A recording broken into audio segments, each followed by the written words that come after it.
Everyone. This is Damien Hunt, the school liaison at Kaiser University Multidisciplinary Center. And I would like to introduce to you the Race to Communicate webinar. And this is something that is near and dear to our hearts right now, as we're all going through some things. And so I'll start off like this. What if I told you 4 months ago that your world, as you know it, would turn upside down? What if I told you that your job would force you to be home more often, depending upon your career, of course, and there would be these people in your home that you may have to reacquaint yourself with? Schools are closed, and now your children are home with you all the time, no breaks except for sleep, of course. And now you have to perform what some may say the most primitive way of communication, talking. Sounds crazy, right? Well, this is the world that we're living in right now. The purpose of this presentation is to present the importance of communication and parent-child interaction. The more parents communicate with their children, the more children will improve their communication abilities and will relate better to people around them. Research suggests that the best parent-child relationships are characterized by positive communication and interaction.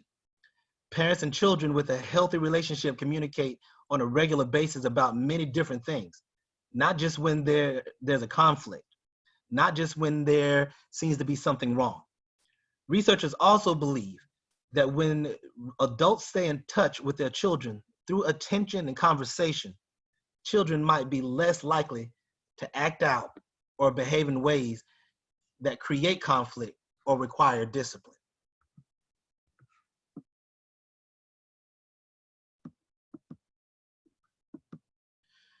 So take your marks. Good communication is an important parenting skill. And a lot of people tend to do away with talking as much because they feel that they do more damage than good. But that's not necessarily the case. Communication is the engine of social relationships. And as we're social distancing more nowadays, it is important that we make sure that we stay connected, especially when it comes to the relationship between parent and child. Now, keep in mind, when I say child, I'm not just talking about the little babies from 1 year old to anything, to maybe 6 or 7. I am literally talking from ages of when they're able to understand at 6 or 7 months old, or even earlier, up until you're having a 19 or even a 21-year-old. So when I say children, please, by no stretch of the imagination, am I talking about just babies. Whether you are parenting a toddler or a teenager, good communication is the key to building self-esteem as well as mutual respect. Parenting can be more enjoyable when positive parent and child relationship is definitely established. Get set. The strategies in this webinar can help develop healthy and mutually rewarding parent relationships with their child. The world can be overwhelming for the children. You'll be amazed as to see a lot of the things that these young people are going through every single day. And some of us actually think that we have a pretty good grasp of what's going on based upon the way that we grew up in school, or we grew up in the ages that we grew up in, whatever your age is. But what's going on is that these young people have information. This is the first generation with information at their very fingertips. So anything that they want to know, all they have to do is pick up their phone and find out that information. So be prepared. This webinar is called Race, not because it's a catchy title. When it comes to communication, it's not a sprint. Quite the contrary, it's a marathon. It is a race that requires a certain set of skills: pace, endurance, mental toughness, motivation, and yes, discipline. And dare I say, this is not only a marathon, this is a marathon relay. So it's going to require more than one person, which means you have to develop a relationship with your child, as well as your child developing a relationship with you. How do you do that? The best way is communication. So let's go. This race is not for the faint of heart. as most marathons are not. If you haven't trained for it, it's a daunting task for anybody to complete this. This may be the toughest thing you've ever done in speaking to your child. And a lot of people are saying, I speak to my child every single day. Are you speaking with them or are you talking at them? It is the most Shakespearean thing that we could possibly think of. To be or not to be, or to speak or not to speak. That is not only the question, that is also the mission. Do you have the grit or the determination to do this? Parents, are you ready to be the person your kid needs to talk to? Let's get started. Race. Now, when coming up with this particular webinar, I had so many things to come on. As dealing with as many young people as we deal with here at KUMDC, we see so many different levels of communication skills. We almost have to be linguistic experts because every kid has their own language. But when it comes to a parent, whether you have one child or multiple children, you have to also be a linguistic expert. You have to know how to communicate with that child, that individual child. So if you have one, it's easier. But if you have multiple kids, it's a little bit of a daunting task to make sure that you're able to do so. These 4 stages are the tools that will help parents and guardians figure out how to communicate effectively. It is very important for parents to be able to communicate openly and effectively with their children. Open, effective communication benefits not only the child, but every member of the family and every member of the community. In general, if communication between parents and their children are good, then their relationships are good as well. So let's tap into these 4 strategies. Relate. And I'll definitely make sure that I go into details for each one of these. Active. Calm. And encourage. These 4 principles or 4 strategies will help develop or not only cultivate a better relationship with your child. So let's go with relate.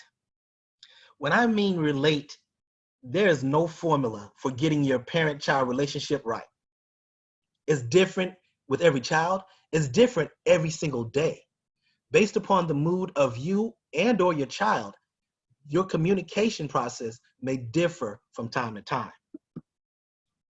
So when it comes to relate, I need you to understand parent, guardian, or if we have any professionals on here, any teachers or what have you, it is mandatory and a key essential ingredient to this particular recipe to be vulnerable.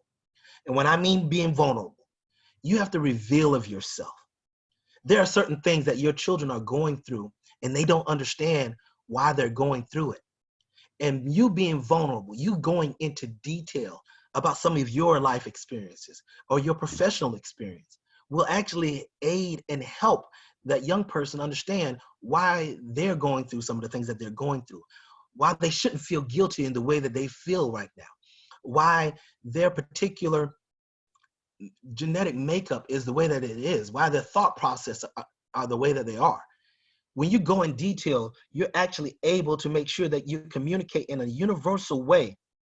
And that way will actually help the young person open up and understand that you are not as perfect as they may see you as being, because that is their perception. Pass down important family history. I can't explain to you how pivotal this is in their life. They need to understand, if you even understand, the lineage of which they come from.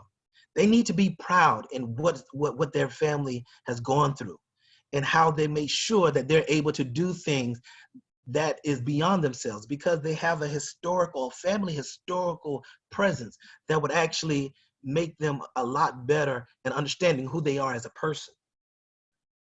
From hearing family stories, children learn more about their family identity, which in turn also gives them their identity. as well as and beliefs and expectations that make their family very unique. It's a wonderful tool when used properly. And yes, communication does bring a parent and child, and that's what P&C is, closer together. It definitely creates great opportunity and intimacy, but it's intimacy at the very, very strongest base. And what I mean by that, the child needs to feel like they are a part of something. And how can you follow what's important if you don't understand why it is important? And that is communication. And I'm still talking about parent and child relationship here and communication. But they need to understand everything about their family. Whether you see it as good or bad, it is the right of that young person to ensure that they understand how their family works. Keep up with your child's activity. You understand that if they feel that you understand what they're going through, that you're interested in what they're going through, then they would definitely make sure that they're able to relate to you. They're able to share with you more. Now you leave that open line of communication with the young person. Speaking with them, not just talking at them or about them. And please understand, the young people, they hear more than what you think they hear. Be open to your child. They believe it or not, they actually want to speak to you. But if they feel like you have a hidden agenda, they clam up, as we would say. They make sure that they would never say anything to you again. So go to them without judgment, without trying to use the information that they're getting ready to share with you against them. That is key. Be sensitive and responsive to your child's experience. You have no idea what these kids are going through. I thought I did. But to sit down and hear, as I mentor, as my colleagues and I go and speak to these kids and these young people, and hear some of the frustration and some of the hurt that these young people are dealing with, and they feel like they have nobody to speak to, why not let that first line of defense be the parent? So they're able to make sure that they share, because if they can't speak to you, they're going to speak to someone, and that someone may not have their best interest at hand. Which leads us to our next point, active. And a lot of people are asking, what do you mean by being active? Of all the 4 strategies that we're going to talk about today, this is arguably the most important one of the bunch. When I say active, I need you to understand, you need to be able to listen with your eyes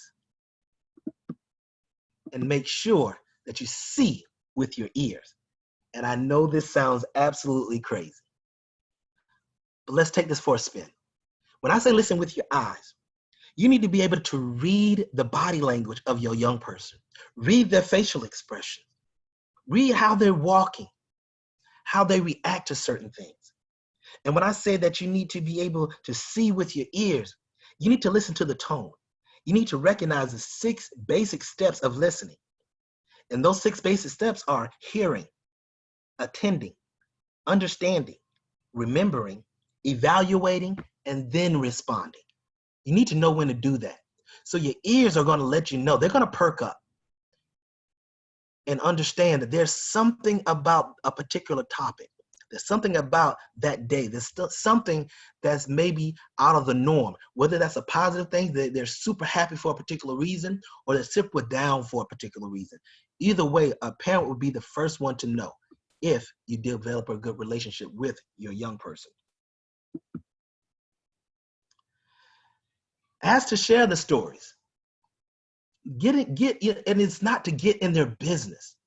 You want to be a part of the planet that is your child, or the solar system that is your children.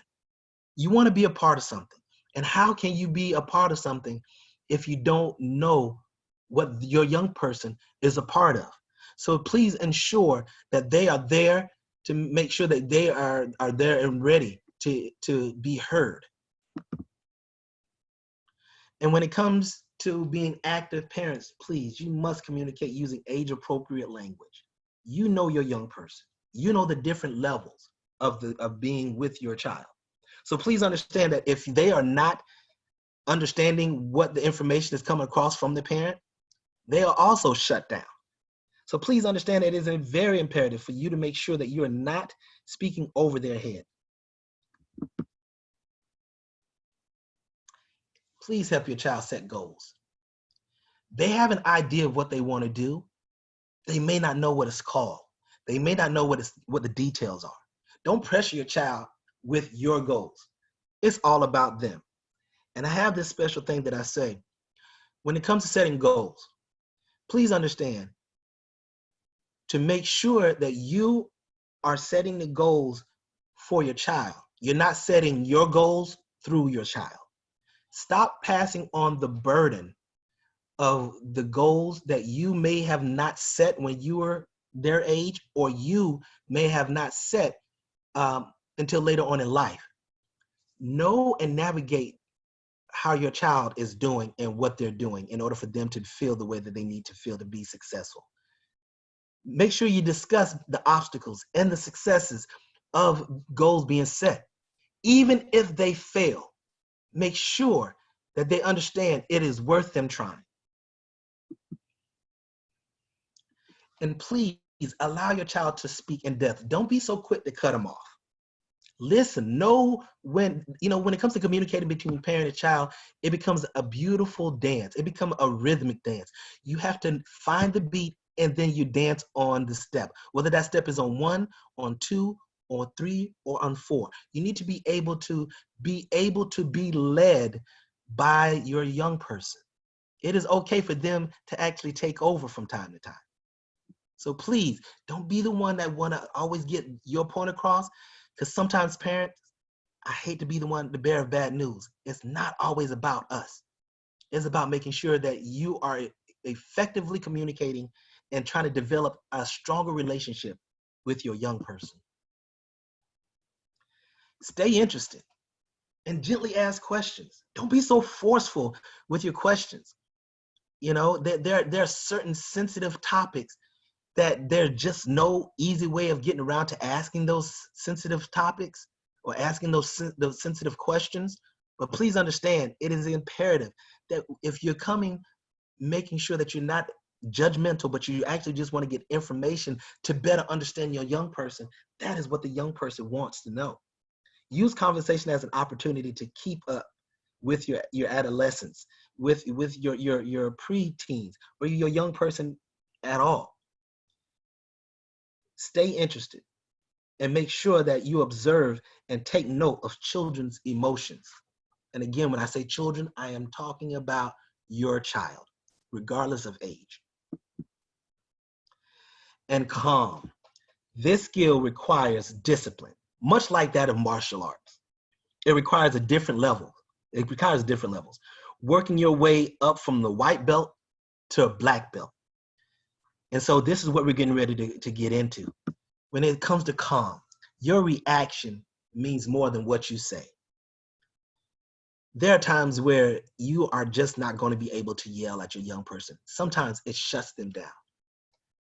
So please understand that if you stay calm, if you literally, what the poem say, remain calm, you will see that there is a better chance of your young person communicating with you. Effective communication with your children requires style, behavior appropriate to the child's age.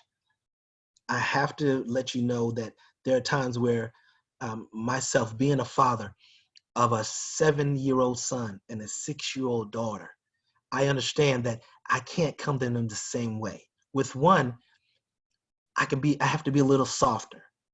With the other, I have to be a little bit more stern. So it requires a finesse. And I know that, we have some, old school type parents. My way or the highway. What I say is what I mean. But at this particular point, at this stage in our lives right now, this generation, long are the days of because I said so. Those days are gone. Because you then get why. Why? Why? So you're going to have to make sure that you breathe. You're going to have to relax and understand that there are more ways to come at a particular situation. This is something that I struggled with in my youth, and I hear this all the time. Don't compare your child and their experiences to another child. You know, if you know your child, why can't you be more like Susie? Why can't you be more like Tim?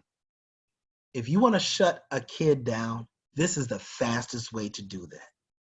Take the information, digest it, break it down. Because what you're going to find out is that when that young person is saying, when you ask, what's wrong? And they say nothing, you need to even understand how that nothing comes across. Because you can get frustrated. You can say, hey, look, I'm trying to help you out. Give me a chance.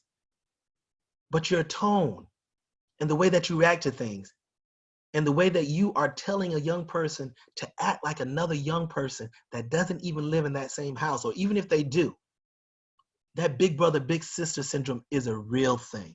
They don't want to be compared to their big brother or big sisters, or be compared to their younger brothers or their younger sisters, or their cousins, or the neighbor down the street. So please, parents, don't do this. This is going more so to my teens and even some of my preteens. Teens react more negatively towards situations with more conflict with their parents. In today's society, this world can be so negative. It really can be. And so when a parent is coming at their child and it's out of love, they spend more time alone and with their friends and less time with their families. That is just the reality of today. You may have that one, that the anomaly of that one child that wants to stay home and be with you guys. But on average, teens spend more time with their friends than they do their parents. Think about it. 7.5 hours a day, if not 8 hours a day, they're at school with their friends, listening to the latest gossip or the latest news of what's going on with their favorite artist or their favorite TV show or the video games. These are all things that literally captivate the young minds of our young people.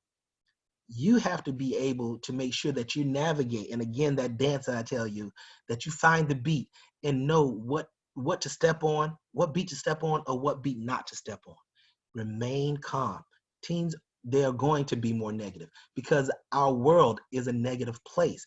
But you can be the positivity that they need in this negative place, especially in today's scenario and issues that we're going through right now and the crisis that we're going in right now.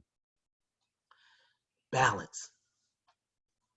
Knowing when to say something and when not to say something is so pivotal. Sometimes parents, we're talking because we're getting our frustration or we want to get our point across to the young person so bad that we don't take in consideration what the young person needs to hear. And sometimes it doesn't require us to say anything. They just want an ear. And as a mentor, that's what I tell every young person. I'm not a therapist. I'm not a counselor. I am just an ear. You let me know how I can help you. And then I will do my very level best to make sure that I am that exactly thing that you need. And please understand, parents, I'm not saying that you're going to be the mentor, because there are times you're just not going to be that mentor that they need. But they will always need a parent guiding them the best way they know how.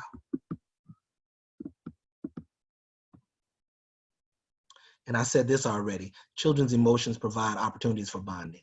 If you know how to navigate their emotions, you're good, because then that also provides mutual acceptance. Encouragement. Words of encouragement, when used right, can have powerful and positive effects on a child. So exploration in time. And what I mean by exploration is to make sure that you are going out of the box. And encouraging also takes just a little bit of time It doesn't require a bunch of anything. And because you can also overdo it. If you're always encouraging, then it becomes jargon. It loses its flavor and its flair. They want to hear it, and they want to know that you mean it. So encourage to share, show and tell. And what I mean by that show and tell, I am saying that when it comes to encouraging, you not only have to say the words, but you also have to do something out of box, out of pocket, as the young people would say. When I say show and tell, I also mean you have to be able to not only say the words, they need to see the enthusiasm in your encouragement. You know, it may be something as simple as getting their favorite food, just to say, listen, I'm proud of you. Just to be able to say, look, I'm listening to you. So it's not enough to just tell them, show them. Grab, if your child is not the huggy, touchy-feely type person, high five, fist bump, a chest bump, however way you need to be able to do that, you do it, and you do it to the very best of your ability. I use this phrase, and some of the young people that I deal with, and they hear this all the time. I am going to embarrass them with love. I am going to make sure that they understand I am their biggest cheerleader. I am going to make sure that I tell them when they're wrong, because as parents, we do that very well. We will tell a young person when they're wrong without hesitation. Well, you need to have that same energy, keep that same energy when it's time to tell them something positive and encourage them through whatever situation. And please, by all means, be flexible. You seek to understand the information that you're trying to get out of your young person and support them. That is what they're looking for. They're not always wanting, they don't always want things. Of course, everybody wants a new trinket, a new toy, or what have you every now and again. They just want to know that you're there. So that means you're going to have to make sure, if you're one of those that work 2 or 3 jobs, you may have to take a sick day to go see your child, play a ball game, or be a part of the debate team, or maybe they're a part of the chess club, or to see a recital. You're going to have to make sure that you are there, not just saying, I support you, but letting them know your child knows how hard you work. They know how hard you work. They understand how hard you work. They want to also know, would you be able to sacrifice for them? That is also the encouragement. It's not just saying, I put food on the table and a roof over your head and the lights on, and every time you put on open the refrigerator, there's something for there to eat. We've all heard that. We all have heard there are poor people in other countries that would really want this food that you're getting ready to throw away. We all hear that. We've all heard that same song and dance. What are you going to do different that's going to make it noticeable that to your child to say, wow, my parent is really trying to communicate with me and trying to be there for me? Leave notes if you have to. I believe in you. I love you. Today's going to be the best day of your life. These are things that you may not understand, but there was a story that I saw on NBC of this young lady who was 23 years old, who kept every single note that her dad left. And when he passed away, those were the very thing that she turned to. And it kept it actually increased her awareness of how much he really, really loved her, really enjoyed being around her. Those notes, little sticky notes. And she legitimately had one for every single day. So you'd be surprised as to how corny it may seem, but how praiseworthy it really, really is. Share moments and create memories. Listen, this is probably by far one of the key components of what we are all trying to do as parents. We all want to make sure that our young people understand where we're coming from or where we came from. So it's not enough to just tell them what you did back in their day, whether you walked 3 miles in snow barefoot to go to school, or whether you had to work 2 or 3 jobs just to get through school, or to get into the career, or starting from the bottom, and all these great things. Those are great. but also remind them of the great things that they have accomplished. If they were failing a class and now they're getting ready to graduate, you need to bring that up. That is a memory that people downplay a lot, of all the positive things that they've done in life. Make sure you bring that up. Make sure you keep a mental note. That is also encouragement as well. No sarcasm, please. Okay, if you're gonna praise, praise sincerely and be honest. You know, if they're not the tallest, if they're not that really that great in basketball, and it's noticeable. It's not to say, hey, oh man, you know, you're the next, you're the next Michael Jordan, or you're the next Peyton Manning. Give them other encouragement. Listen, you tried your very best, and that's all that we ask you to do is try your best. Those types of things are great, but the sarcasm, keep those down to a minimum. If just completely delete them out of your system altogether, and be specific. Don't assume that your young person knows what you're talking about when you say certain things. Don't go, you know, and try to sugarcoat things. Directiveness is the best and key ingredient to any time that you're trying to encourage. Be that support staff that they need, and most importantly, be the one that they want as well. Praise the process, not just the effort. Listen, it's easy to praise when your child has done well. The most difficult thing is to praise them when they didn't do well. When you know they've studied and they put in long hours and they did not get the results that they wanted. It is difficult to make sure that your praise doesn't become just something nice that you want to say.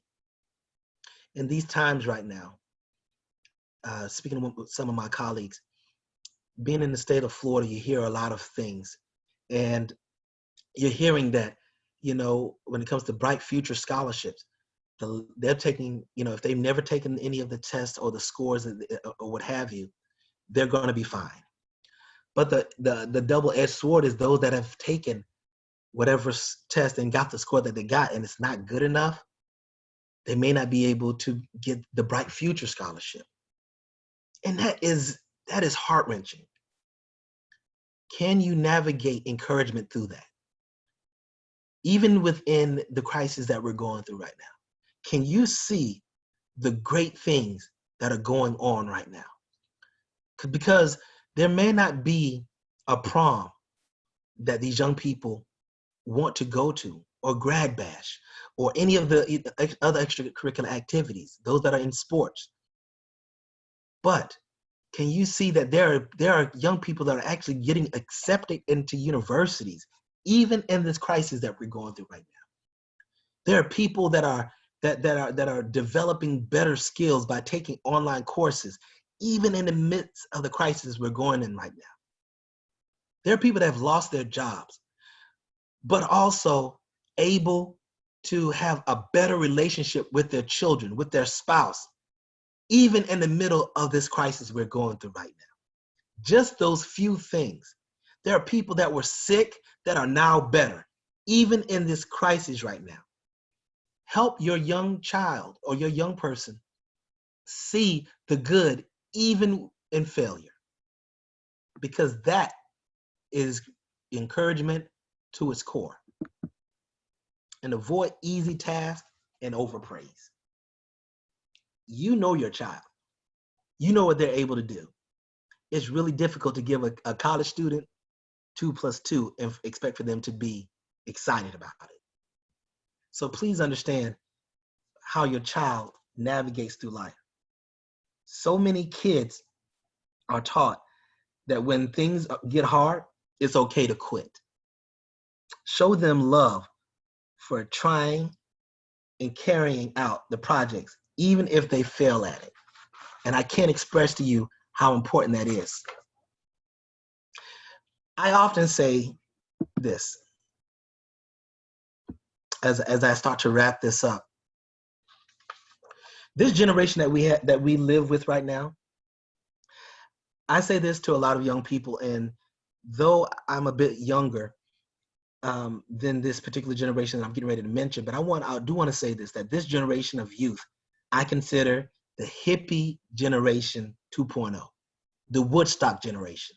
I wasn't around during Woodstock, but doing the research that I've done and hearing the stories that I've heard, if you think about it, these young people, they will protest. I didn't protest anything when I was their age.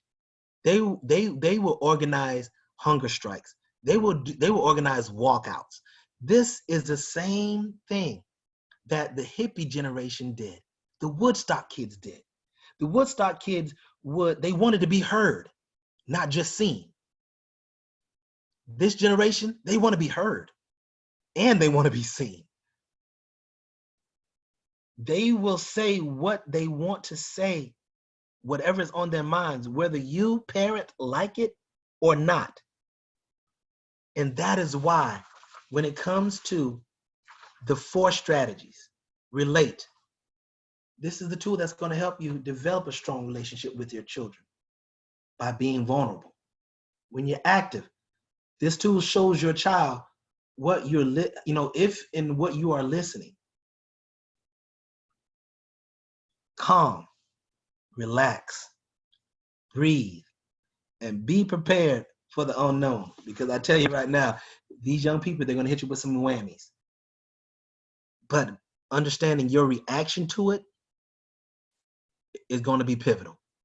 Encourage, be there. And as I said before, do what's best for your child, not what's best for you through your child. It's fine to want the best for your children. It's fine that you see the promise in them, but also research your child. Understand what they're good and when they're not so good at. Things that they're weak in, help build on those things. And things that are strong in, make sure that they later on don't become a weakness. What I found out is that when I was younger, as just a person, I definitely wanted to ensure that I didn't care about the word no. And the more I got older, the more sensitive to the word no that I became. Don't pass that fear, insecurity onto your child. Make sure that they understand that everything that you do is actually at the very, very best place when it comes to your child. They want to know that. These are some of the references, and some of you guys can actually look these references up. This is where I got a lot of information, but a lot of the information that I actually got when it came to putting this webinar together actually came from real life experience of youth. They tell me exactly what they wanted to hear. They tell me exactly, if my parent would only do this, I could be able to communicate with them a lot better. They want to be able to talk to you guys. So as I draw a close, I want you to smile, because at the finish line, there's always a photo finish. Okay? You're at the finish line. And now I can say you have officially made it. And now you have crossed the line of being a better parent and having a better parent-child relationship with your child. I thank you very much for listening to me on this webinar. I hope you got something out of it.